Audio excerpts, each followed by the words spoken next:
Right, so this is a sonnet by Joe Sanders, and she must have just written it a couple of days ago. The virus came from China at the start, from market birds or whisper from white coats. They told us that we had to keep apart, stay put at home and not escape like goats to roam the countryside, to visit friends or have a beer or two at Weatherspoons. It won't be long before the panic ends, the TV3 said, reading all the runes. But as the virus raged, it got so bad that hundreds suffered, fighting, starved of breath, without their relatives, and only sad, near burnt-out nurses present at their death. But Downing Street had no regard for grief and parted on while others laid a wreath. Sounds about right. It's very nice. Mm. Very flowing. Yeah. And Nice to the sonnet. point. Absolutely, yes. Send it off to Boris. He might want to read it when he's in prison. Now, Mr. Juna, Steve, have you got any nice poems for us, please? Thank you, Georges. You're welcome. Can you hear me? Yeah, okay. It's a bit crackly, but it's okay. Okay. This one's called Easter. As Easter draws upon us again, a time to reflect on the Savior Jesus Christ, people's mood change as the changes of life amount. Some people go through some difficult times and wondering when it will ever end. Easter time draws on us religious beliefs, on how this occasion makes mankind. The Good Friday worship and the heroism of Christ as he was nailed to the cross. What a sacrifice of such horrid implications. There on the cross he hung. Many of us has had bitter experience of life and finding hard ways out of dilemmas. But for now, we will look at the plight of Christ, who took on the suffering and sin of mankind. The sun this day shines with great intensity, and the day is bright.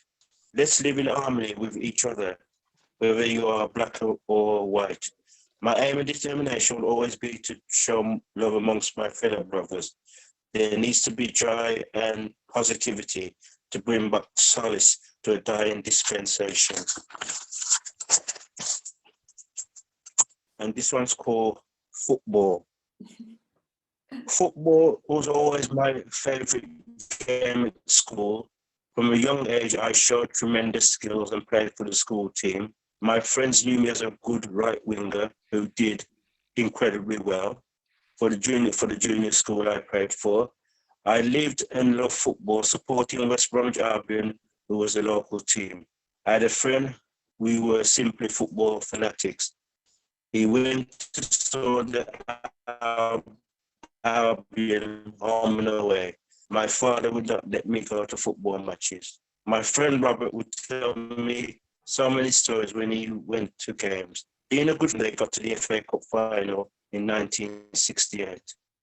Me and Robert watched the match, eyes glued to TV, and Jeff Astle scored a winning goal for West Brom in that final. We were ballistic. The Baggies had won the cup. That was a thrilling moment for the town, especially when the team came through West Brom parading the FA Cup. I'll always remember that day with a sea of blue and white colours. Wow. Thank you, George. Okay, thank you, Steve. Thank you. I think it's interesting you use football fanatics. I mean, people forget the word fans come from fanatics, don't they? True, and amazing. Anyway, thanks a lot, Steve. Appreciate that.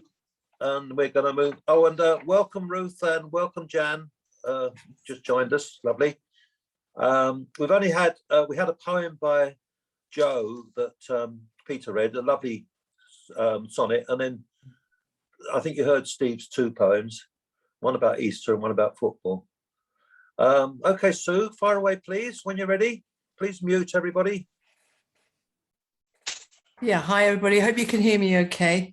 Yes. I've got 3 poems to read tonight, and I think I probably read the first one last time, but anyway, I've changed it very slightly. So It's called Pegless Life, and it was something my son said to me because he puts his washing out with no pegs, and it's, Anyway, Pegless Life. First sun-dried washing of the year, fresh neroli zest draped recklessly across the line. Sterile vacuum of our wait is over. Spring has opened to a painted morning, cherry blossom, crisp as snow. I need this air, push both my windows wide, shake off the drab of winter, all its muffled blankets, closures, locks and keys. Catch an ear of brazen bird song, drowning out the urban drone. Suck in lungfuls of this ample, unzipped life. Let the breeze blow where it will, my pegless washing. If it goes, it goes. That's the first one. I've written this one for my daughter. She's back home with me. She's having a very bad mental health episode at the moment. She's quite challenging. Anyway, and it's called Inheritance. Even the hair weeps, eyes are fuchsia rimmed. She's had no sleep for days. Her brow is ploughed with torment, breath torn into fraying strips, bird heart leaping blind against my chest. What can I do? I hold her like my little girl again. She monkey clings. He should be holding her, not me. We let our bright star daughters go in hope to lives we know they must endure. No one can love as much as us, so unreservedly. We know, we do not say. Our hair knew weeping. Yes, our hair wept too. Thank you. And this last one I've read before, but I've changed it a bit again. It's called Petrichor, which is that smell of when rain hits the earth after a hot summer day. Petrichor. One hot and breathless day.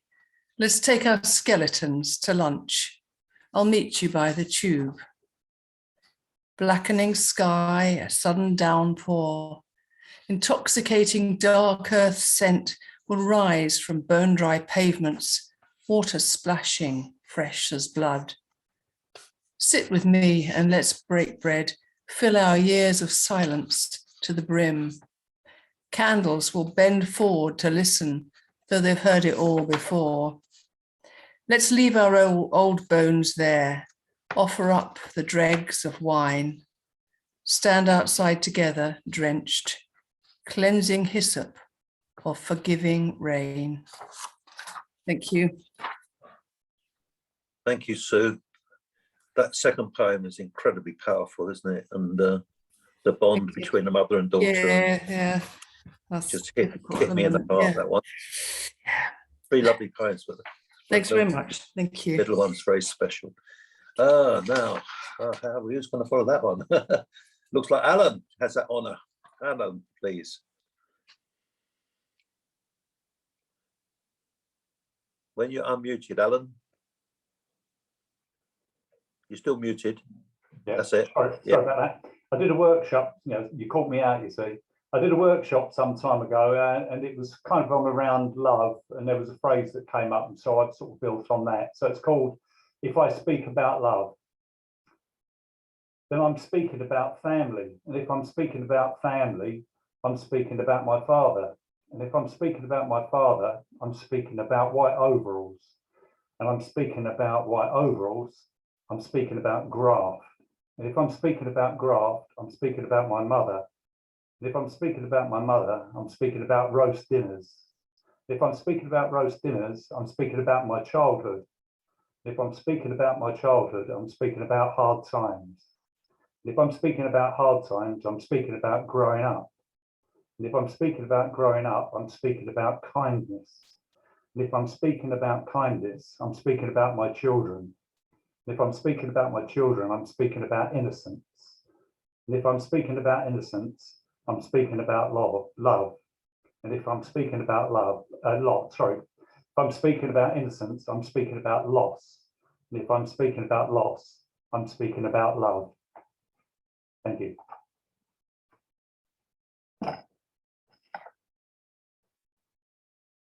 This came about after a day out in Norfolk, which is where my wife is from.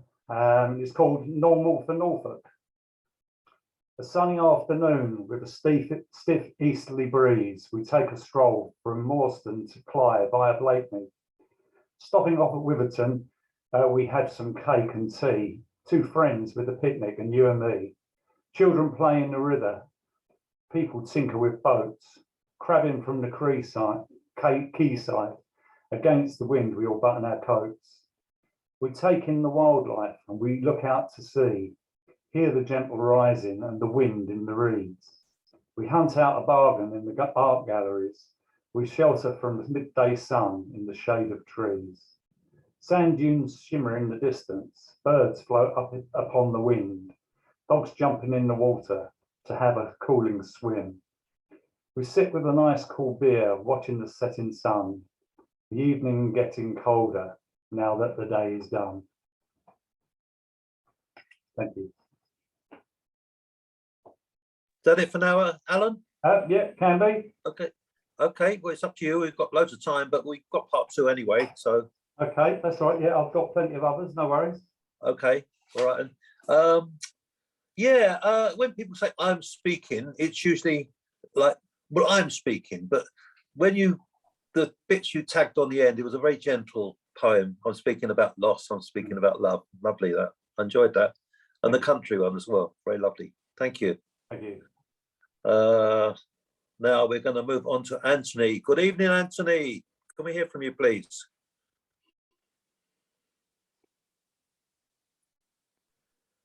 That's it. Yeah. This is called October Morning. Okay. October morning, are you up to scratch? Who needs their trousers repaired? Is a tailor up to task?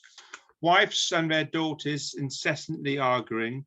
Old man Lenin spoke of the epoch of change. Still he blissed the rain. Rubbing on a pitchfork, Rebecca is still shimmering. Is the soil heating before the fall? October morning, what use saw you when you came so sheepishly? And the final poem is called Autumn Bellows. I watch colours dance incognito. All my dreams have gone to seed. It's hard to understand why everything must fade away. Summer has gone and autumn's gardens follow the ruse of cooler chimes. In the meadows, the butterflies hang on their fluttering wings. The world glistens as a myriad ball. Thank you. Thank you a lot, Anthony. That first one was very varied, wasn't it? It sounded like you were taking a trip in a very Jewish culture there. I don't know if I'm jumped to conclusions, but they're lovely poems. Great, thank you. Old man Lenin. Yes, and yes, that's where I picked it up from. Or do you say Lenin or Levin? Lenin. Oh, the right, communist okay. leader. Oh, I heard Levin, sorry. Yeah, okay. Reading things in that aren't there. Ruth, good evening, Ruth. You're still muted. Hello there. That's it. Yes. Hi. Come back to Hi. life. Okay. The first poem is about one of those families that people tend to encounter during their school career. It's called the Holyoakes. There was a Holyoake in every year, known for their burliness and ginger hair. Ours was Tony, dressed in the grubby Fair Isle sweater worn by Greg and Tom, who in turn wore the grey hand-me-down school trousers stained with dinners and blue ink. Rumours were spread that the Holyoakes kept coals in the bath and ate Scrag End with mouldy greens. In school, they read baby books, tracking the page with a grimy finger. And we had no pity for the sores that affected them each winter, unrelieved by any balm. When I passed the place where Tony Holyoake leaned over the railway bridge and fell into the path of a suburban train. I remember how we played marbles and I let him win. I never sat next to him because of the reek of his clothes, but whispered him answers from the row behind. And the next one's Super 8 is a chain of motels. I don't know whether they have them anywhere else, but they certainly have a lot of these in America. Super 8. There is a list in every room, an inventory of its effects, including the TV, each price betokening their loss. Included are the white mugs imprinted with the chain's insignia, the cost of mirrors, lights, white robes without the complimentary flip-flops, the price of mirrors, lights, mock leather sofas that exactly fit an alcove, chipped and often wheezy coffee machines. Guests are encouraged to eat biscuits from the welcome pack and drink the miniatures that, unbeknown to them, are added to their bill. But some depart with light bulbs, batteries from the TV. And who can tell how someone laboured past reception carrying curtains and a matching bedspread, or how 2 mattresses were smuggled into an RV. And last one is called Racing Times. My uncle was a betting man who knew how many times a horse had run and on which turf. His inside pocket held a wad of notes which passed from hand to hand to pay for bets he seldom won. He took me once to Epsom Downs, where jockeys in their silks paraded in the paddock, leaning down to calm a nervous horse, moved to the sprung gates that opened on a sward so green it hurt the eyes. My uncle favoured Iron Duke, a dappled grey, while I chose Midnight, as I like the name. She had a blaze on her forehead, flanks that shone as if they had been buffed. She skittered sideways, mettlesome, he said. I didn't know if that was good or bad. Watching the tic-tac man who waved his arms to tell the odds. A flag was raised and they were off, tails streaming, clods of earth thrown up, and it was over shortly after it began. Horses slavering, jockeys drooping in the saddle, people coming up to pat the winning horse.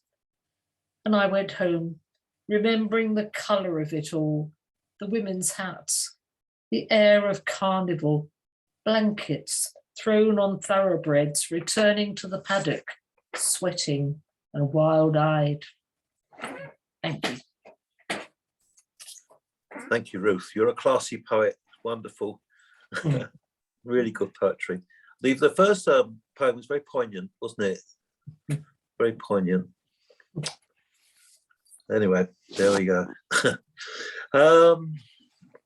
Can we move on to Vivian, please? Vivian, are you ready?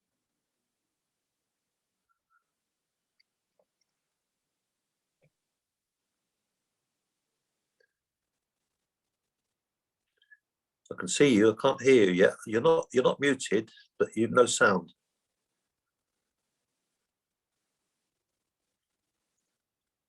Still no sound. Still no sound coming this end. Any ideas, Peter?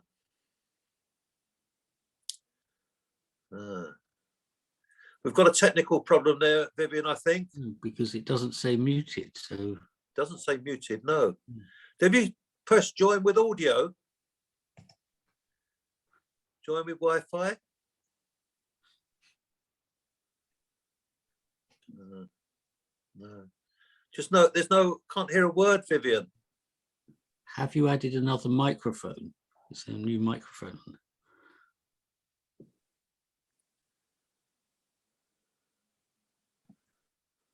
Do you want to have a little fiddle and we'll come back to you shortly? Okay, yeah, that's what I was suggesting. Okay, Vivian. Sorry about that. That's terrible. Devastated, really. Never mind. Jan, have you got any poems for this evening for us, please? You're muted at the moment. You just unmute, please. That's it. So I've got one poem I've got. I didn't write it, but yeah, I've just got one I could read to you. Okay. Yeah. Yes. Okay. It's by somebody called Joy Harjo. She's the American Native American, isn't she? Yeah. poet laureate, I think. Yeah. Yeah, for indigenous people as well, I think. You know, she's a Apparently she's the first Native American to Yes. have this post, isn't she? So, Mhm. or you might have heard this one then. But anyway, it's called Remember. Right. And I think it's really sort of about nature and about how we connect with the earth and the kind of role that we play with this. And when I was read it, I sort of thought it kind of grounds you a bit, you know, with all this, everything going on at the moment. It's a kind of, for me, it's a grounding poem. So it's, right. Remember the sky that you were born under. Know each of the stars' stories. Remember the moon. Know who she is. Remember the sun's birth at dawn. That is the strongest point of time. Remember sundown and the giving away tonight. Remember your birth, how your mother struggled to give you form and breath. You are evidence of her life and her mother's and hers.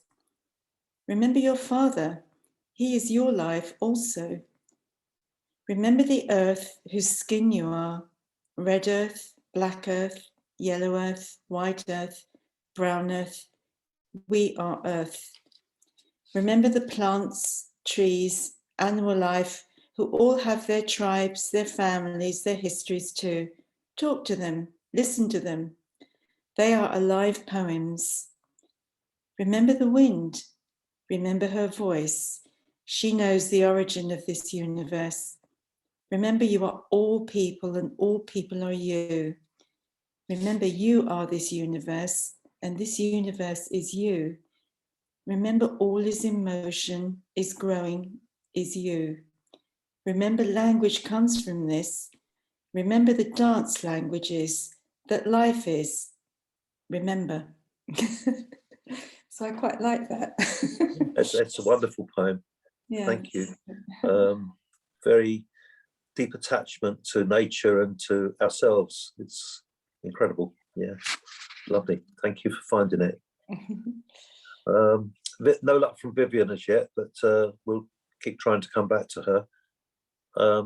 It looks like you, Peter, committing no nuisance over there. Ted has sent an email with his apologies. He says fish became a priority over poetry tonight. Oh dear. I'm going to read a couple of poems by Ivor Gurney. First one is April Mist. Dampness clings about me as I walk, and the sun but filters through high clouds unmoving, threatening rain. Leaf mould clings and the leafy drift below. But how the green has sprung in a single night.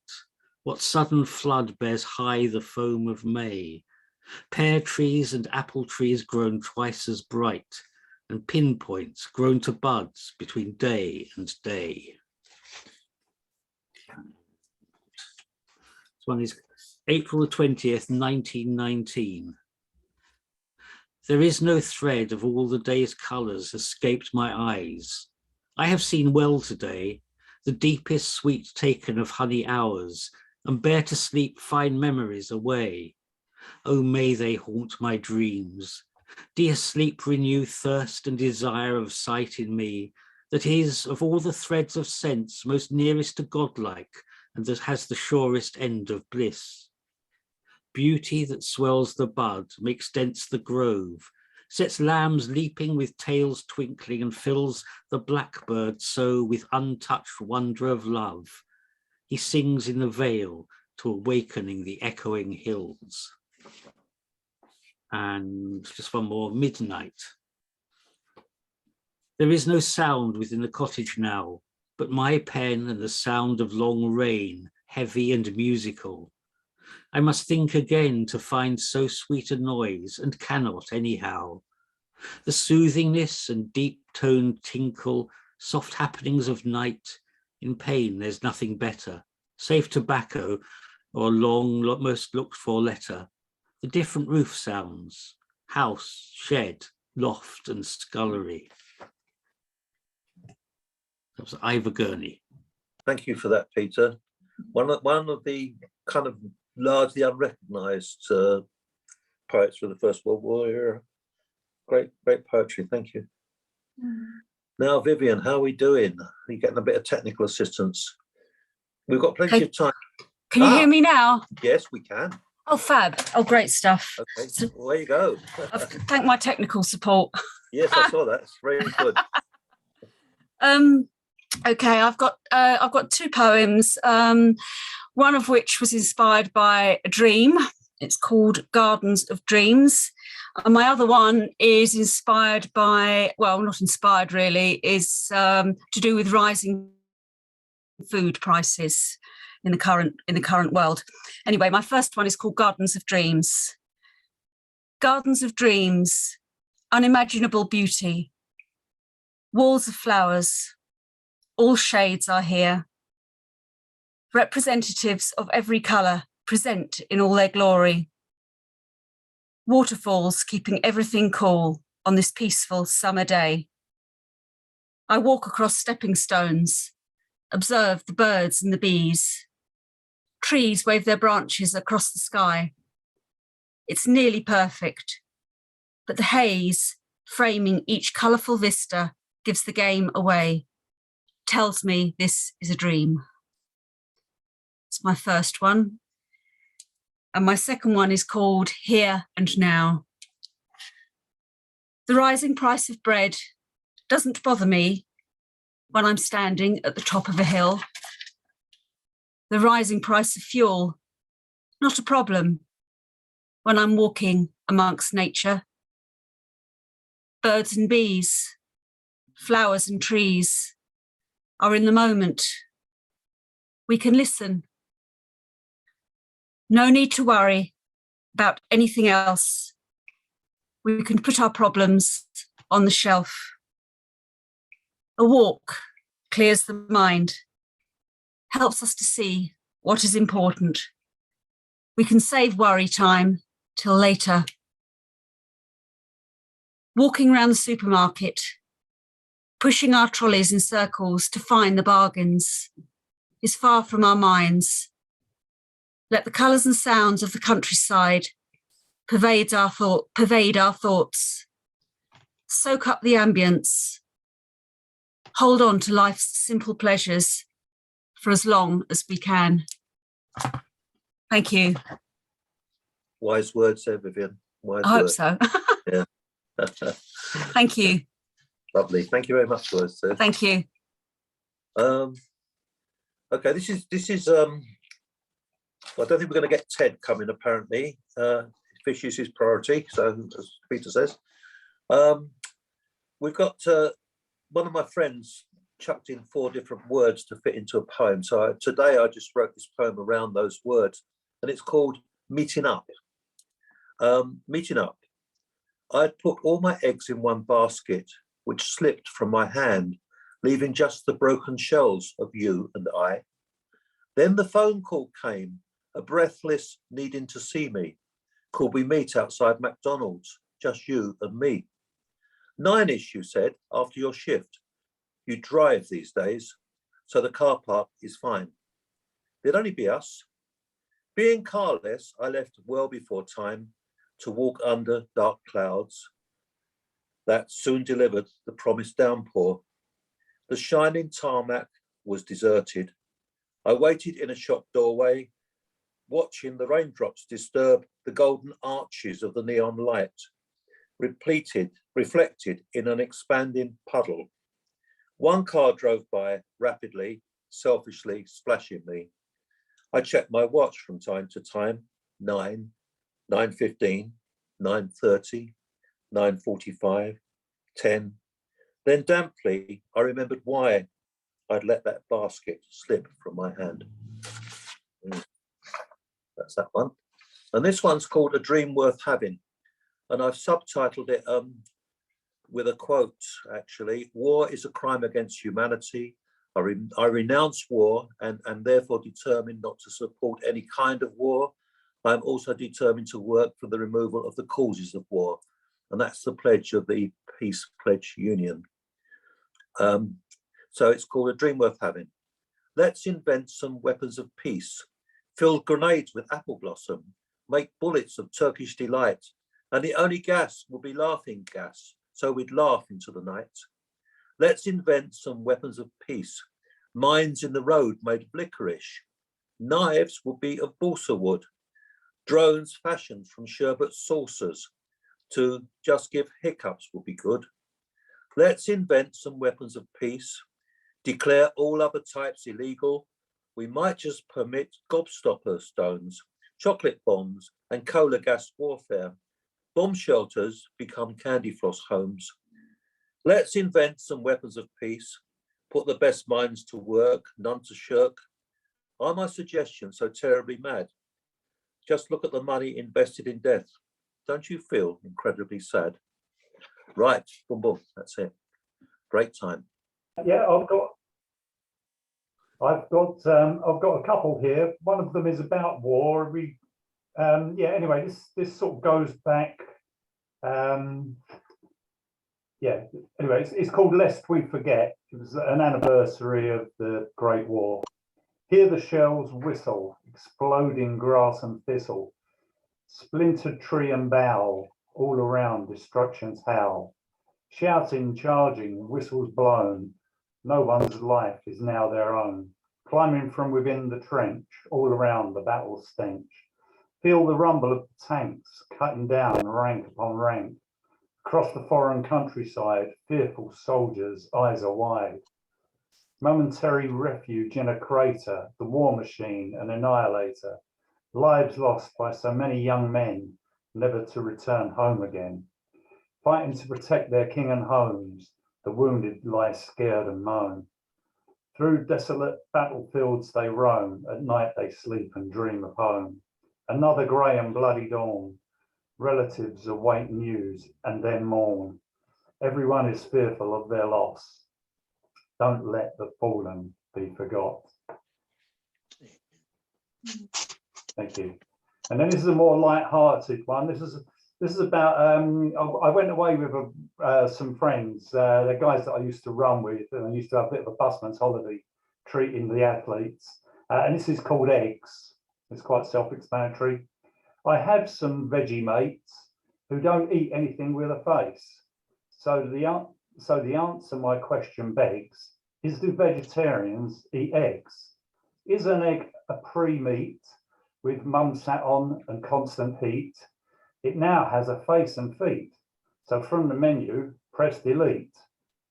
I've looked in veggie books written by famous veggie cooks. In some recipes, eggs are seen, but mainly it's pulses and greens.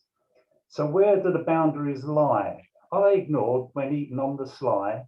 They are oblivious when beaten or fried, but mixed in with things they hide.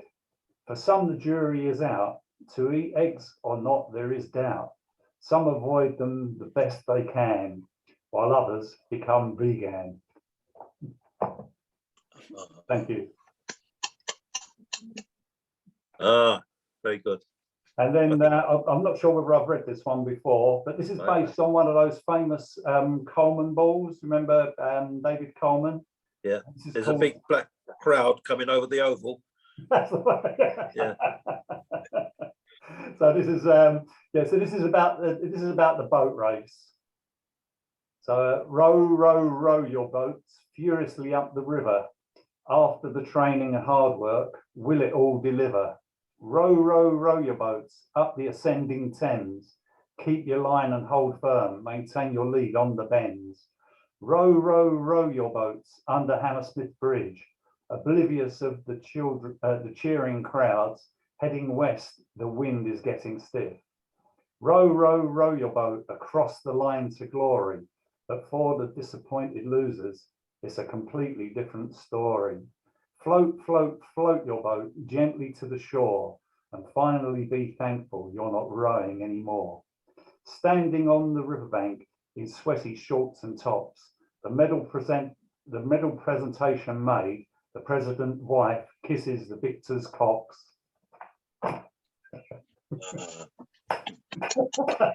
Honestly, you can't make it up. It's brilliant. There are loads of them. You just have to check them out. Well, that's a classic. But that was the classic. Yeah. Nothing you can say after that one.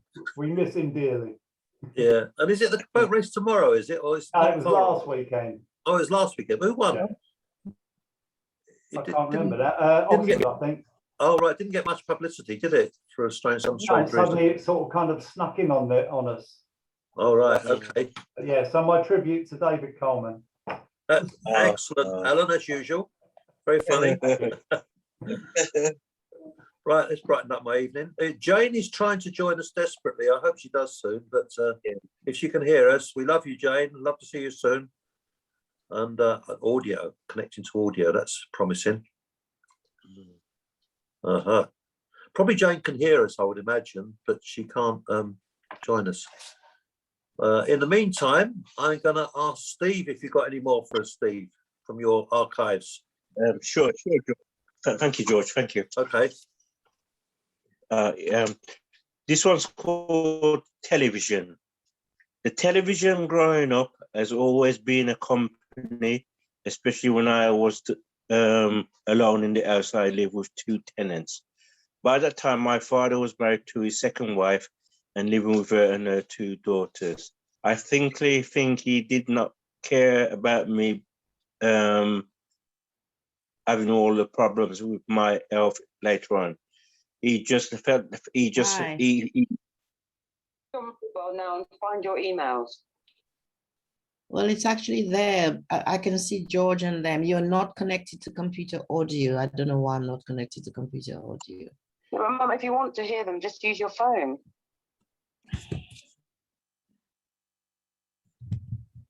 So what do I do? Go to Go to your emails and click on the link from your emails.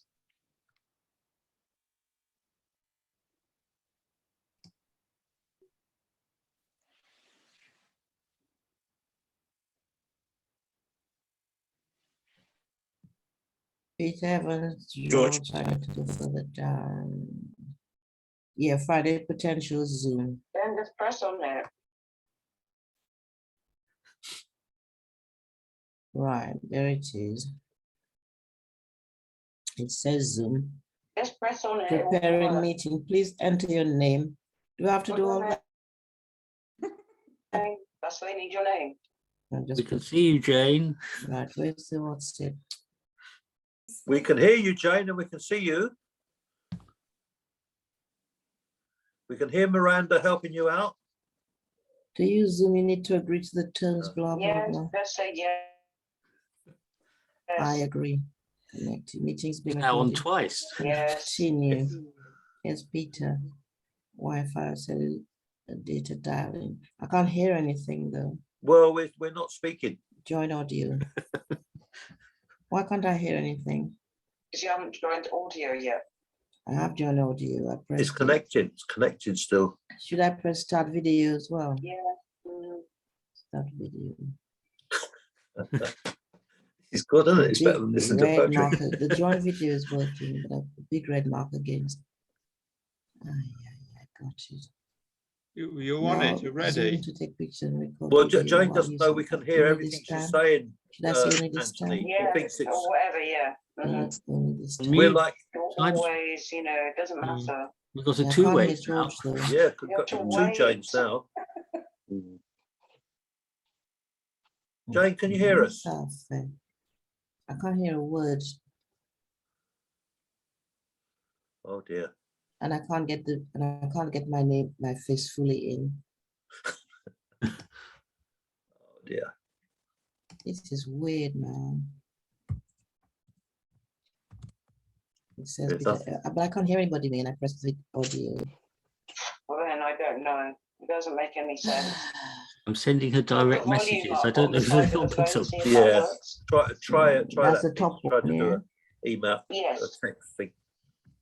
Saying we can hear you and Nothing. see you, Yes. but you obviously can't hear us. Well, I mean, I don't know. I From don't know what to Peter, say. We can see and hear you, can they? But I can't see and hear. I can't hear anybody. They can see and hear me, but I can't hear them. Why not? They're not saying anything. Share content, store video. So you It's the need top to. one, isn't it, for volume? I don't know. In my phone, yeah. The very top. Then try it and see. Nothing. Jane, can you hear us? Come in, Jane Grell. Jane. Dreadful. I tried. Peter says they can see and hear me. We can all see and hear you. Why can't I hear them then, me? I don't know. Your speaker is not working. Please check your connection or use a different speaker. That's on your phone as well as the computer. Well, the computer is saying that. No, the Has she phone, disconnected Mum, audio, give Peter? up with the computer. Okay. Well, yes, What are you doing with the somehow phone? speakers aren't connected. Well, the But phone is silent as well. It won't be. There's nothing When wrong she with goes your to phone. that little buttons on the right hand side, there are 3 little buttons. You can go down, disconnect audio, and you turn it off again. I think, yes. I mean, she's connected to audio because we can hear And for her. distracting them before that, I think I'll turn that off. Well, we can't progress, Just at can least we? mute yourself while you're sorting it With, out. Mute our when phones at the when you moment. have Well, we never can done put, that I can before. put on mute, possibly. Okay, I can't, yeah. I can't on that one. Tap to speak. Right. Mute, Can you mute can one you of her, but I can't mute both of her. can you send a text to her and sort of say we'll put you both on mute, or Yes. well, one is muted now. Yes, that's the one I can mute. Oh, But well, I that's can't fine. mute. I can't mute her other one. Ah.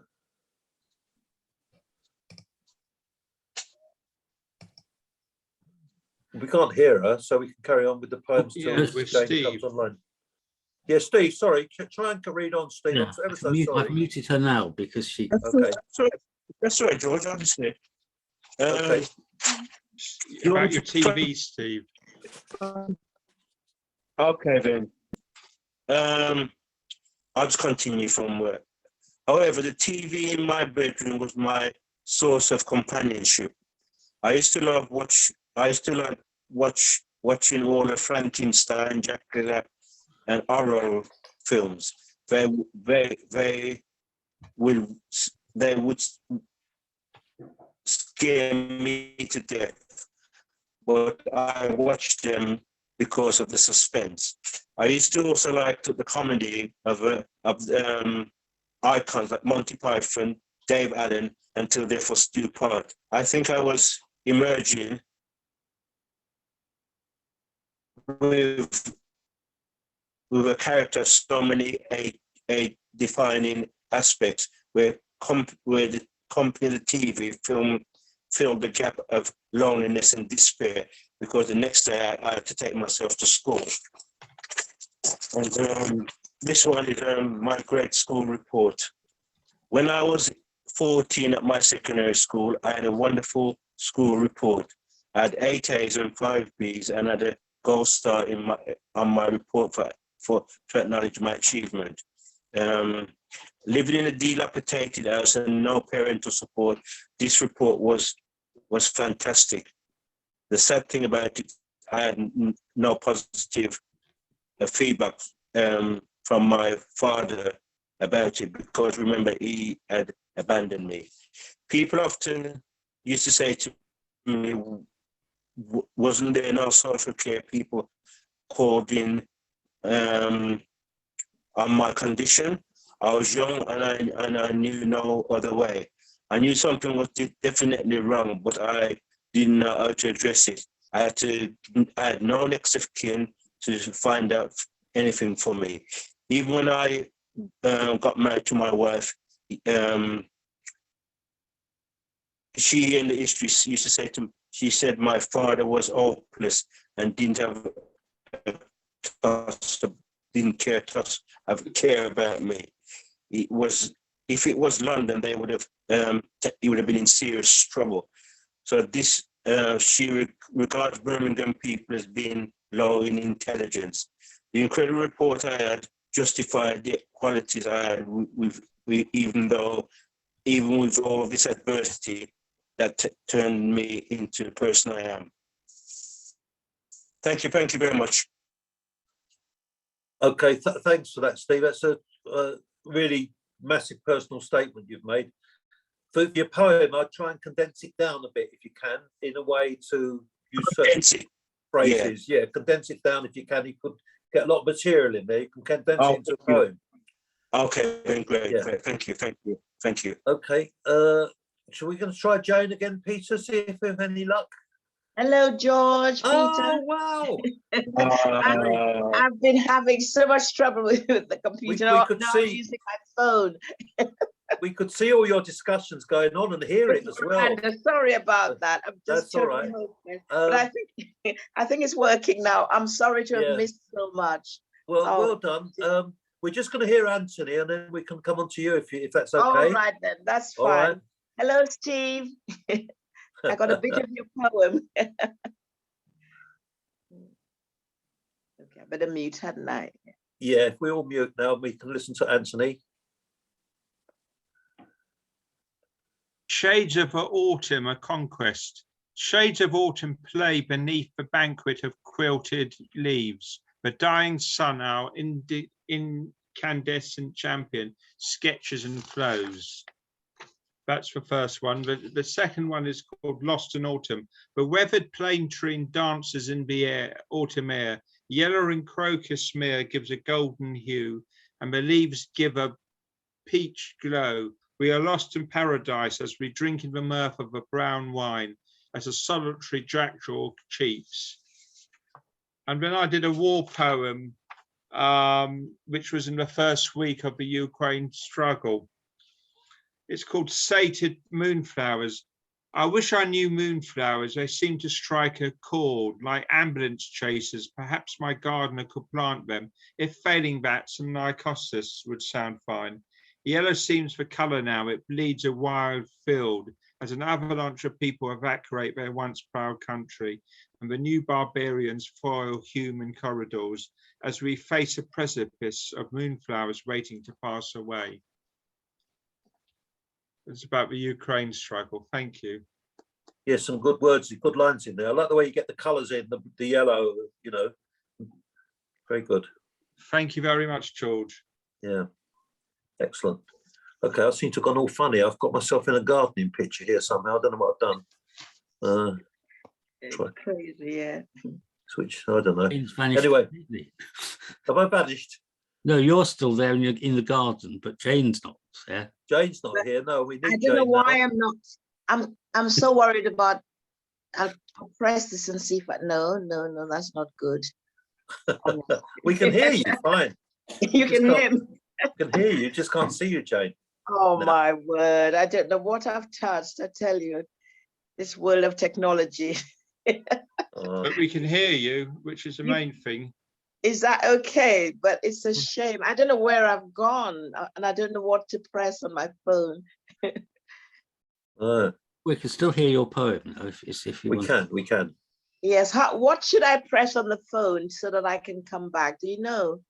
Or just read the poem? Just read the poem. Yes. Just so you don't disappear entirely again. Yes. Okay, well, actually, I wanted to remember Irma, and I'm reading Memory of a Childhood for my mother, because I identify so much with that poem. You know, she was from Antigua and I'm from Dominica, but it's the same thing. You know, children must be seen and not heard, that sort of thing. So shall I read this? Grown up, it says Grown Ups in the Moonlight. Yeah, that's fine, Jane. Yeah. An Lovely. education, yeah, an education stolen from grown-up talks in the moonlight. On the edge of grown-up conversations, I sit in mysteries of those moonlight talks. No butting in, no asking questions. I sit there, close, deciphering codes of village gossip, voices in the moonlight, and me, an inquisitive child, ears trying but failing to make sense of mystery and magic.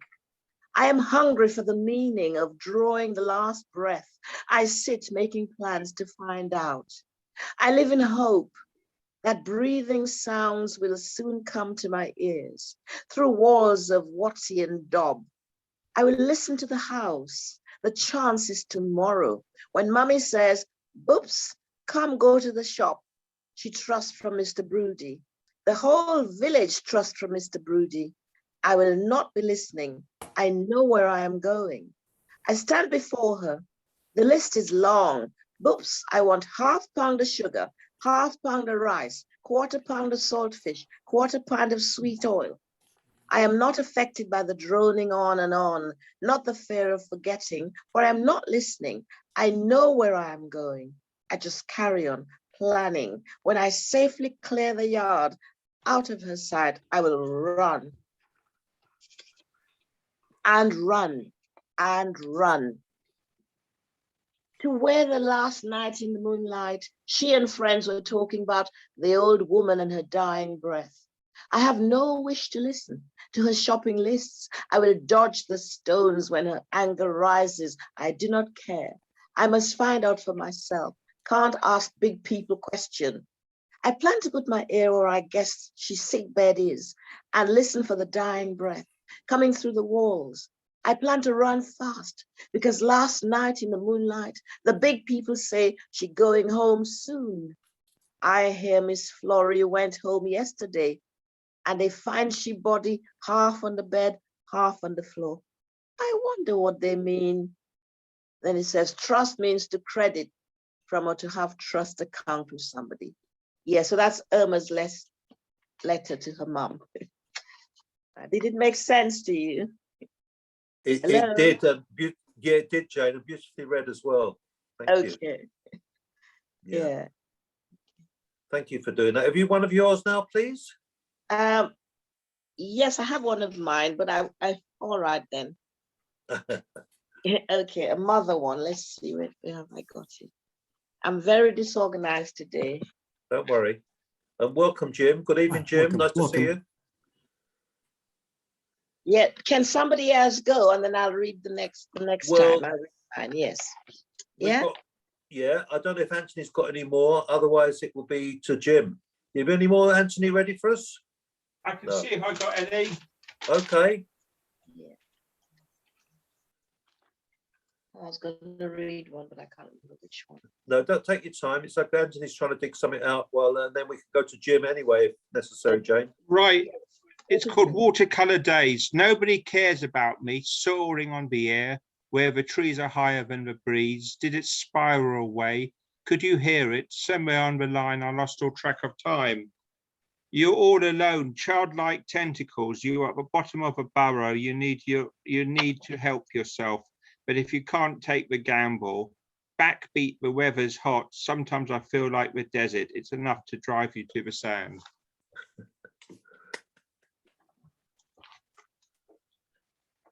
Thank you, Anthony. Is that it for now? Or you? I've got another one. Okay, that'd be nice. It's called Spanish Omelette. They've taken your toys away. The world is a stinging grey. Your true reflection no longer stayed. The mirrors have been glazed. Your life is a Spanish omelette, but your star will make it Sunday. For someone truly cares, with the truth prevailing alongside the crushed egg shades in your bedstead. Thank you. Right, thank you for that, Anthony. Very nice. Jim, could you come with some of yours, please? Yeah, you can hear me, yeah? Yes, fine. All right. Sorry about arriving late because I had to go somewhere. No problem. Yeah, the shed fig. As I bit into that fig, ancient history remade itself.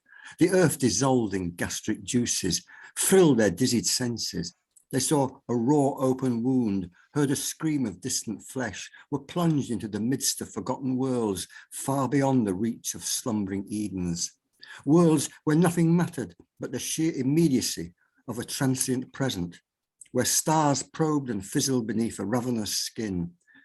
When they bit into that fig, time swam backwards, words forgot their meanings, they devoured themselves, became nothing but seeds. The second poem is called In Utero. In utero, the child spins and the mother is alert like a spider who feels a tremor in its silken web. In utero, the child turns its face heliotrope to the bright light of the throbbing Aztec sun as it wends its way through the azure garden of the morning sky. In utero, the child sucks its thumb and listens as a voice sings a soothing lullaby already heard in so many worlds, mysterious and diffuse.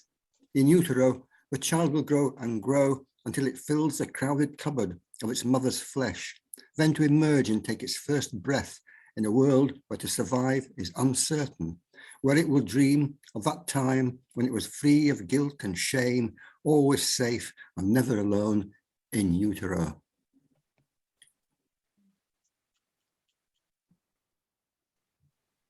Yeah, that's it actually. Yeah. Thanks, Jim. That in utero reminded me of the you know, these images of spacemen and with the tube like an umbilical cord just floating in nothing really. Yeah. I'll think about that as an idea. Yeah, it's a good idea. Yeah. Wonderful.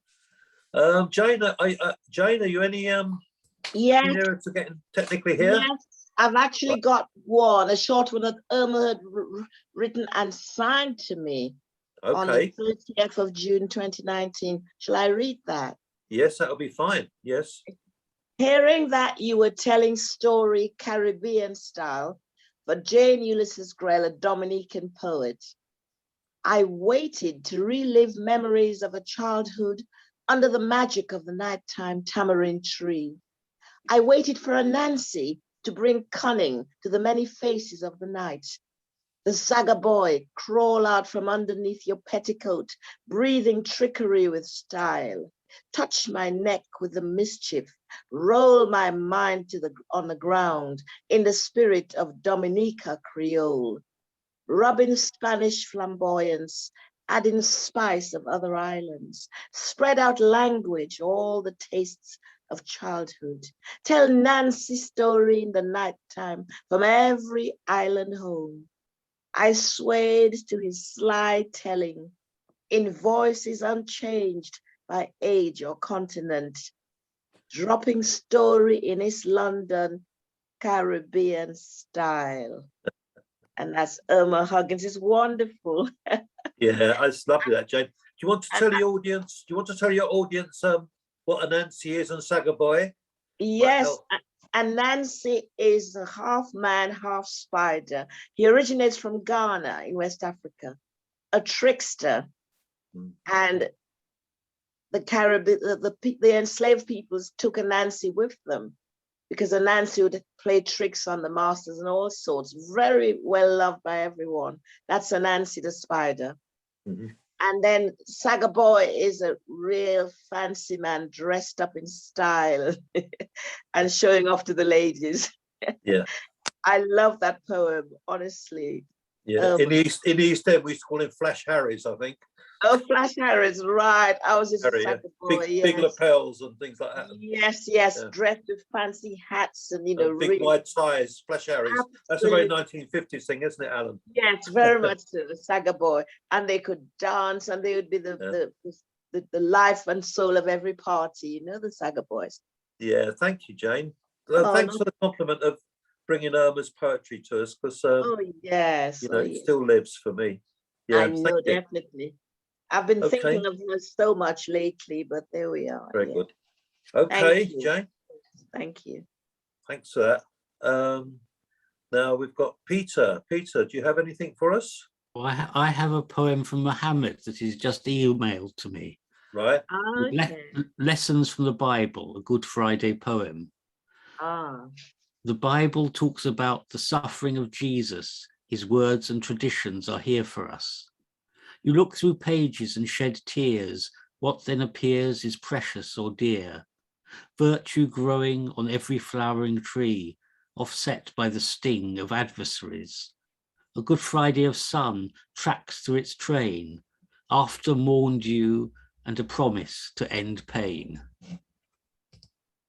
So that's from Muhammad. Yeah. What I admire about Muhammad is he has this ability to be empathetic to all religions. You know, he's so wide in his thinking, and that's lovely. Yeah. And I've got a couple of poems. There's a very good program, I think, on Thursday nights at 9 p.m. on BBC Two called The Art That Made Us, and it's looking at different artistic things, poems, music, paintings, etc., from about 500 AD up to the present time.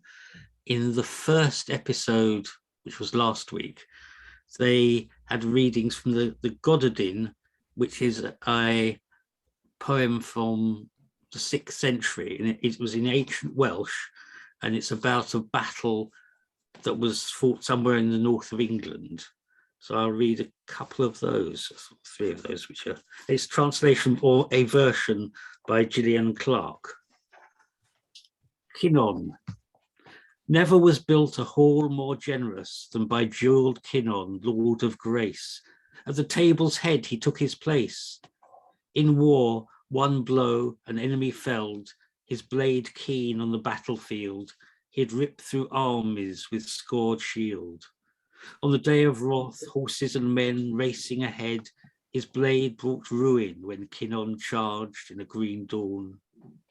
None ever raised a hall as famous as this by the gracious, most blessed one, lion-hearted Cynon. In war, defender of the outer wing, protector of the farthest flung, armed for battle with blade and shield, scythed men like rushes in a field. I sing your unbounded praise, Cynon, son of Clydon. And Gwilgod. Men parted for a year, then fed for the fight, they rode to war. I grieve to tell, unbearable sorrow, their homes are bitter and childless now. Long lamented, passionate men lost to those who nurtured them. Gwilgod of Gododin, his bequest, the famous feast, its price, the battle of Catraeth. And finally, Dinogad's coat. Dinogad's coat is brindled brown, made of mottled marten skin. Chwid, chwid, whistle down, 8 slaves sing my refrain. When your Tadder trampled the land, spear on shoulder, club in hand, he called his swift dogs Gif, Gaff, Dally, Dally, Dog, Dog, Riff, Raff. From his coracle he'd spear fish as a lion kills a deer. When he scaled the mountain crag, he'd bring a roebuck, boar or stag. He hunted on the mountain wall for freckled grouse, a doe, a deer, fish for Derwenid's waterfall. What your Tad struck with his spear, unless it flew, would not get clear.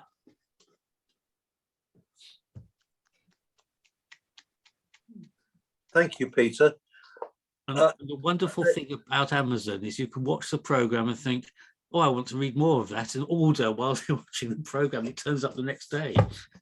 Yeah. I think it's remarkable how these ancient poems, you know, if you take like the sagas, the Vikings, you know, have a similarity between them, that they have the same tonal qualities. You know, Kovalainen, the Finnish stuff that Peter, that was oh, Thingamly did.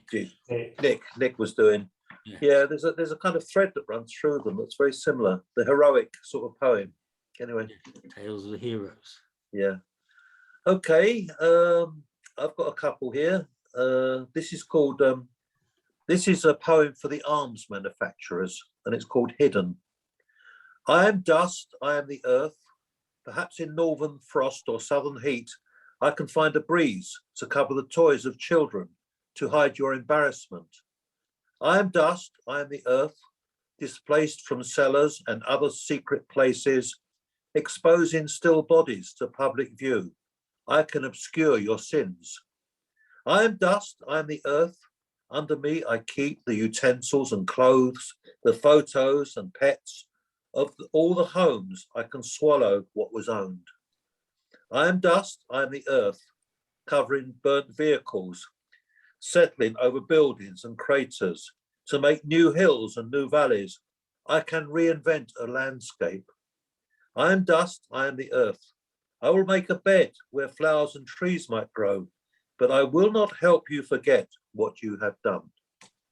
That's that one. And this one is called Prefixes to Avoid. I live in the world of now, unhappy memories, uninspired poems. I retreat to my unmade bed, unable to write anything, but unavailable words. I tried to phone you, but your number was unobtainable, leaving me with uncomfortable thoughts of whether you were unwell, or had I said something untoward or left something undone? Had I become an undesirable person to you? I find that unbelievable, yet maybe not untrue. Perhaps I've been inconsiderate. Oh God, don't let me loose on the world of in. So there we are. And this last one, I'm going to call Pity the Poor Gardener. She said in her garden nothing grows, just gold dandelion and a briar rose. In the corner there's a clump of nettle, vying with bluebells to show its mettle. In the month of May, a crabapple blooms. From the hawthorn tree, blackbirds sing tunes. Late summer delivers mushroom and blackberry. When we've already sated on the sweet cherry, as we sit down on the springy green moss, we both regret how much she's lost. For it's a fact that everyone knows nothing in her garden grows. So there we go. Boom, boom. Right.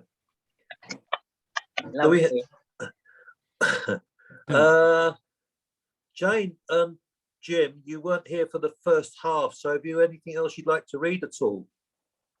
Yeah, are we in the second half already? Well, yes, there's so few of us. We've zoomed through it and people left. Oh, People have right. come and gone, Jane. My goodness, it's not been a good day, a good night. Never mind. Yes, I've got keeping the theme of parent and child that Irma started. This is mine. Coming from the rain, child.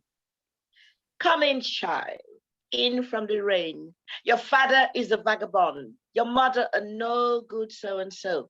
Although my Yachty say, it's best not to talk about such things in front of children. Since morning you left alone to roam the street and fend for yourself, a half-ripe mango and leftover plantain is all you eat today. Lord have mercy. It's a wonder you're not done dead already from bad belly, nasty germs, or just plain hungrification. And you think they care a damn. Lord, I can't believe big people can behave so. Come in, child. Come in from the rain, you hear? Poor pity. Poor dry-head Timamai. Your nose does runny even when sun's shining.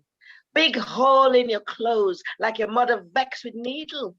Take off these wet rags and put this on, Shekakot, before you catch pneumonia and die from TB like your Tanti Zita. That's better. Now sit by the coal pot and turn my coffee beans good, good, you hear? Mind you burn one single grain, or is me with you today?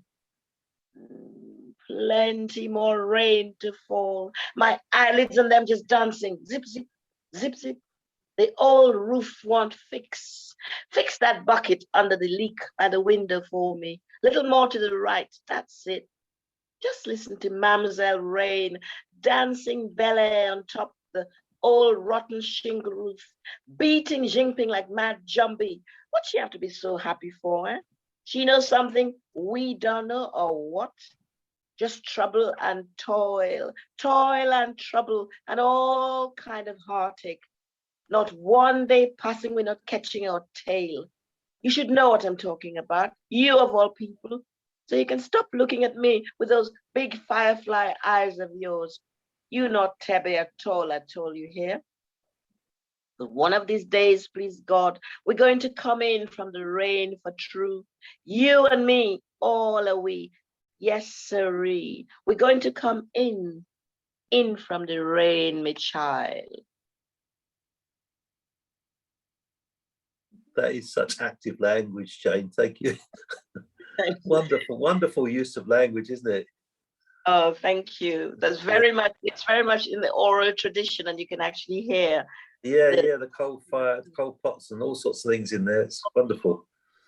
I've Yeah. got one short one. It's called One Rainy Day. Is there time for it? Yes, there's loads of time, thank you. Yes. One rainy day.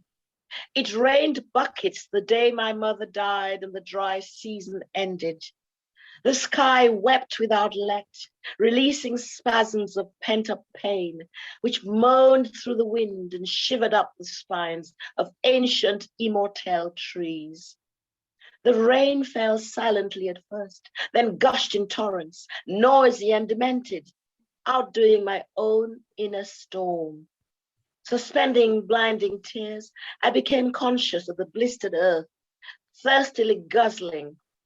Once dried up streams, now water powerful, gurgled triumphantly seawards, ferrying new life and hope. I heard the jangling of buckets, positioning under bamboo spouts to catch the all too precious gift of pure rainwater. I heard the laughter of children as they stripped off their scant clothing to offer up ecstatic faces and glistening bodies in joyful thanks for each refreshing drop. At the same time, echoed my mother's voice, mingled with young laughter, the wind's muffled sighs, and the sickly fragrance of white coffee blossoms. In that moment, upon the promise of many a rainy day, reposed my anguish, cushioned, cradled, if not dispelled. Thank you, Jane. Thanks very much. Lovely. Thanks. Any more, or you? I think that's enough. Okay. Don't want to Well, assault your ears too much. No, thanks very much, Jane. It's lovely. Jim, have you got any more for us, please? Yeah, I'll read a couple of my more serious type If you would, poems. please, yeah. First one's called Connections. To seek always the emotional feel, the eagle's scream, the stalker's unexpected pounce of need, or the herbivore's massacre of sacrificial grass. To journey with a curious fox who fears to be entrapped, yet makes its way through semi-open doors, lured by the enticement of taboos, where procreation and the food chain's shrieking hunger are rigorously pursued. The next one is called We Are Multitudes. Enticing word salads materialize. Multiple perspectives dance before our eyes. A discreet woman lets slip a brief glimpse of her thighs. Young men see matriarchal visions that tantalize. Priests and Vestal virgins consider the lure of sacrifice. Shamanistic rituals emerge in adroit disguise, whispering, death is an illusion, all things are alive. Yeah, that's it. Thank you, Jim. You had a few technical glitches on that second one, you know, but I got the sense of it, and it got me enough to get me excited at one point. You got muted. Yeah. You're muted at the moment, Jim. So, and I've gone strange on here. Let's have a look. Yeah. Yeah. So what happened? What happened when I was reading it? What happened? You just see occasional. You got to the thighs, something about her thighs, and then suddenly it kind of glitched from there. We missed certain words out. Did anyone else experience that, or is it just me? No, I didn't. I heard it completely. Sorry? It was all okay. All okay. Okay, it's just me then. I don't know why. Right, sorry, I have to take the wax out of my ears, Jim. Yeah, no, it's probably a glitch in the machinery. I mean, my machine keeps glitching all the time. Right, okay. Has anyone else got anything else for us this evening at all? I've got a sort of an old memory if you would like to hear it. Yeah, we love old memories. This is called Motor Racing. 4 lanes of blacktop are snaking off into the distance. Red and white barriers on the bends, flags are flying above. Warm-up laps completed, 200 miles an hour along the longest straight. Pole position decided, the cars roll into place. Hear the engines whining, feel and smell the electricity. It's quite a technical track, There are apprehension at the start. The light says go, the cars scream off, throttling back for the first left-hand bend, then accelerating into the straight, pedal to the metal. Ease off into the chicane, followed by another longer bend, accelerating once more over the bridge. We jostle for the lead. Halt at our next right-hand bend. We don't want a clash of wheels. Easy over the humpback bridge, then full throttle down the home straight. 30 laps of give and take, all go pushing on. Lap after lap, the concentration is intense, accelerating, decelerating, drifting on the bends. A slight clip of wheels, the cars bump about, sorting the men from the boys. Take a chance on the next straight. You should have heard the shouts and jeers. Now we're on the final lap of the final race. Nerves and energies are frazzled, driving skills becoming risky. It's 2 o'clock in the morning. We've been racing since 6:30. We've had a few beers between races. There's nothing as exciting as racing with Scalextrics.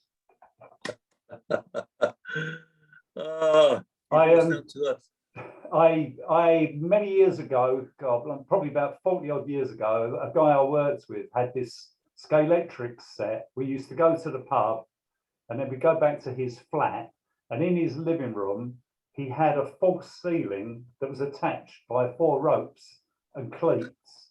And then you could drop it down and it sat on the arms of the settee and the chairs. And then we'd race into the early morning. Anyway, he talked me into buying some. And then I expanded it, and I've got 2 sons. So I used to get it out on most school holidays. And then we'd race it all around my living room sort of during the week. And then at weekends, I'd have all my mates round and we'd just do an all-nighter racing. Wonderful.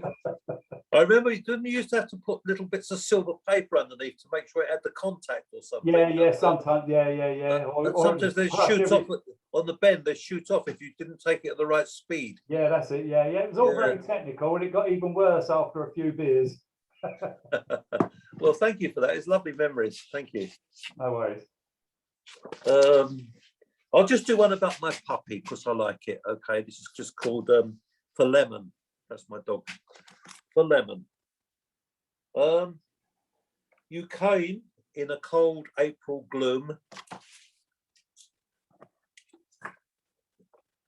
when, after losses, I could not imagine much space existed in my heart for a small Bulgarian puppy sent across half a continent by a charity in a lorry full of crated pups, with a heart that beat in panic at the enclosing heart of the stranger, who gazed at your eyes, one sky blue, the other chestnut brown. Somehow, in the empty space of me, there was comfort in this oddity, as if life's plans cannot be predictable. I held your tiny warmth to me, wanting to be the father and mother you would never know again. There were weeks when your whole world was me, and you'd howl and rip whatever was in reach, during any schism in your small order of things. How soon, though, the year passes, and I look at you bounding across the park with your "I'm the boss, I don't need you" expression, and I can rejoice in your freedom and the paradox of your love. So, Lovely. Yeah, bit of sentiment. How does he So enjoy Yorkshire? Amen. That's it for the evening, I think, folks. Pretty much an early night because there's so few of us. Oh, right. Okay. Yeah.